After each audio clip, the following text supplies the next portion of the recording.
പ്രിയ ശ്രോതാക്കളെ, ഞാൻ ഹരികുമാർ മാവേലിക്കര, കൃഷി ഓഫീസർ മാന്നാർ. നിങ്ങൾക്കായി സമർപ്പിക്കുന്നു ഹരിതപാഠം. കൃഷിസ്ഥലം ഇല്ല എന്നുള്ള ഒരു പരാതി കൊണ്ട് നമുക്ക് കൃഷി ചെയ്യാതിരിക്കേണ്ട ആവശ്യമില്ല.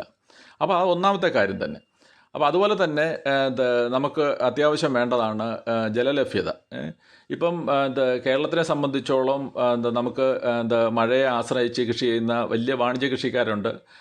നമ്മളെ സംബന്ധിച്ചോളം ഈ വീട്ടാവശ്യത്തിന് വേണ്ടി കൃഷി ചെയ്യുന്നവർ, അവർക്ക് വേണ്ടി ജലത്തിൻ്റെ ലഭ്യത അങ്ങനെ ഒരു പ്രശ്നമായിട്ട് തോന്നുന്നില്ല. അതിനും പരിഹാരമുണ്ട്. അങ്ങനെ വെള്ളമില്ലാത്ത ആൾക്കാർക്ക് ജലം സംരക്ഷിക്കാൻ വേണ്ടിയുള്ള സംവിധാനങ്ങൾ നമുക്കുണ്ട്. നമ്മൾ വിചാരിച്ചു കഴിഞ്ഞാൽ എന്ത് കാര്യങ്ങൾ നടക്കും. ടെറസിൽ കൃഷി ചെയ്യുന്ന ആൾക്കാരെ സംബന്ധിച്ചോളം നമുക്ക് എല്ലാ വീടുകളിലും ടെറസിൽ ഒരു ഓവർഹെഡ് ടാങ്ക് ഉണ്ട്. അപ്പോൾ അതിൻ്റെ ഓവർഹെഡ് ടാങ്കിൻ്റെ നമ്മൾ ക്ലീൻ ചെയ്യാൻ എടുക്കുന്ന ആ ഔട്ട്ലെറ്റിൽ ഒരു ടാപ്പ് വെച്ച് കഴിഞ്ഞാൽ തീർച്ചയായിട്ടും നമുക്ക് ആ ടാപ്പ് ഉപയോഗിച്ച് തന്നെ അതിലേക്കൂടുള്ള വെള്ളം തന്നെ നമുക്ക് ഉപയോഗിക്കാൻ പറ്റും. അപ്പോൾ ആവശ്യത്തിന് മാത്രം നമ്മൾ വെള്ളം ഉപയോഗിച്ച് കഴിഞ്ഞാൽ തീർച്ചയായിട്ടും ആ വെള്ളത്തിൻ്റെ ഷോർട്ടേജ് ഉള്ള ആൾക്കാർക്ക് ആ ഒരു പ്രശ്നം പരിഹരിക്കാൻ പറ്റും.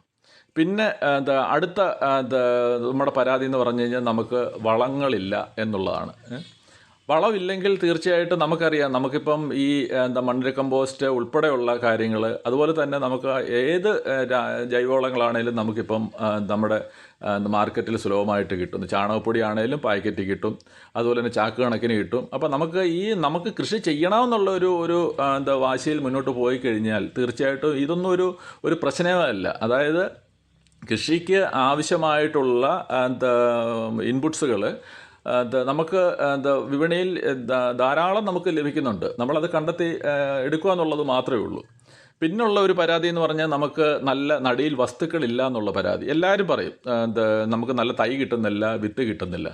നമ്മൾ സ്ഥിരമായിട്ട് കൃഷി ചെയ്യുന്ന ഒരു കർഷകനാണെങ്കിൽ തീർച്ചയായിട്ടും നമ്മുടെ കൃഷിയിടത്തിൽ നിന്ന് തന്നെ അടുത്ത കൃഷിക്ക് വേണ്ടിയുള്ള പച്ചക്കറി വിത്തുകളും തൈകളും നമുക്ക് ഉൽപ്പാദിപ്പിക്കാൻ പറ്റും. അതൊന്നും യാതൊരു പ്രശ്നവുമില്ല. അപ്പോൾ നമ്മുടെ ആ ചിന്താഗതി മാറുക എന്നുള്ളത് മാത്രമേ ഉള്ളൂ.